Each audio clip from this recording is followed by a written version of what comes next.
serious. I'll take it down. I'm sorry. This is a serious event. Is this thing on? Can everyone hear me? Yes. Brilliant. So this next act, the performer would like me to announce that it comes with a trigger warning. No. Kidding. We're serious again. Okay, sorry. I'm sorry. I had to get that out. Trigger warning. Okay, this next piece is an exploration of how dance and poetry interact with one another. The poem was written by both performers in a format that shares both of their stories. There's explicit content about sexual trauma within the piece. There's a trigger advocate here this evening. Their name is Daisy. Stand up, Daisy. Take a bow.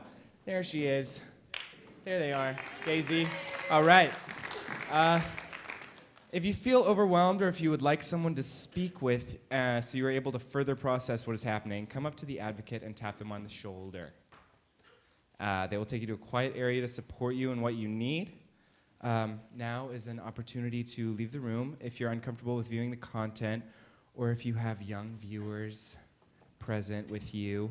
The next 30 seconds will be open for you to excuse yourselves. Anyway, onward. Enjoy. Oh.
When I was a kid, my dog broke into my room and opened my hamster's cage.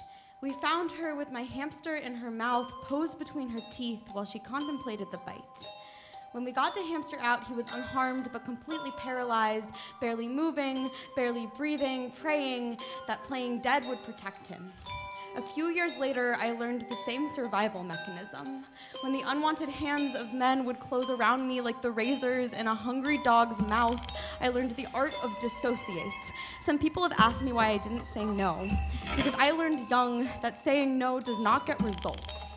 I was 14 the first time I was hurt by a man. Or was it when I was 12? Or was it when I was 9? How can I tell a coherent story of violence when it is braided so tightly into the path that women walk on?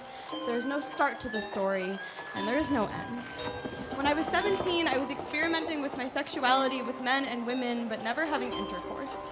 I held my virginity as a sacred thing. One day, fooling around with a boy, my boundaries were crossed. He took my no as an invitation to push harder. My body is a vulnerable vehicle. He was not gentle or caring. He was my worst nightmare come true. Afterwards, I was in shock. I felt guilty, as if it was my fault. When I opened up and tried telling close friends, they said, "You were asking for it. You'll get over it. You led him on." No one believed me or even cared. I wanted to believe it was consensual, because that would have meant I had control over the situation. I never thought it would happen to me. I came to a harsh realization that not everyone is trustworthy in this world.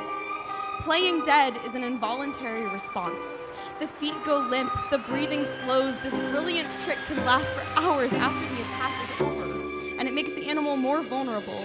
Mice have been buried while they were still alive because their deception was so convincing. Victims of sexual assault are more vulnerable to future attacks. Animals can be stuck playing dead for hours after the threat has passed. But being a woman in this world means the threat is never past. in my home who I did not know.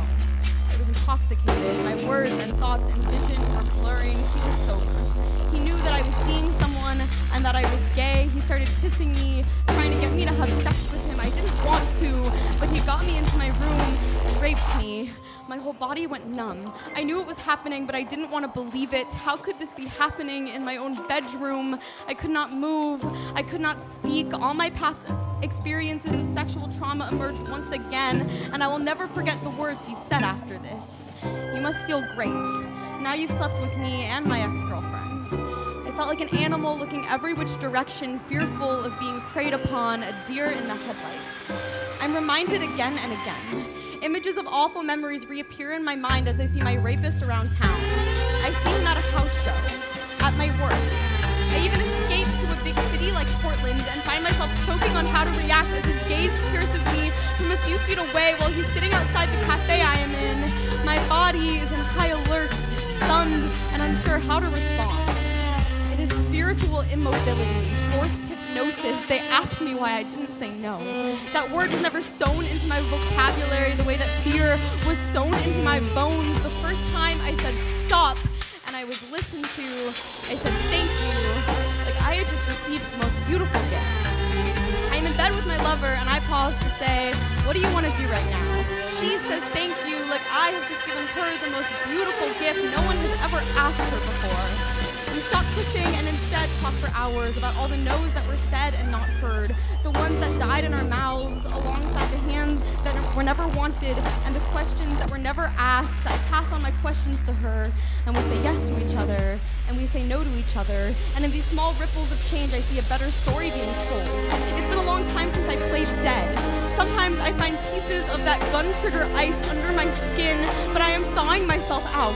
Every time I speak clearly and without apology, every time I say kiss me, and every time I say don't touch me, every time someone listens to me, and I do not say thank you. 8 months after my first rape, I was introduced to dance.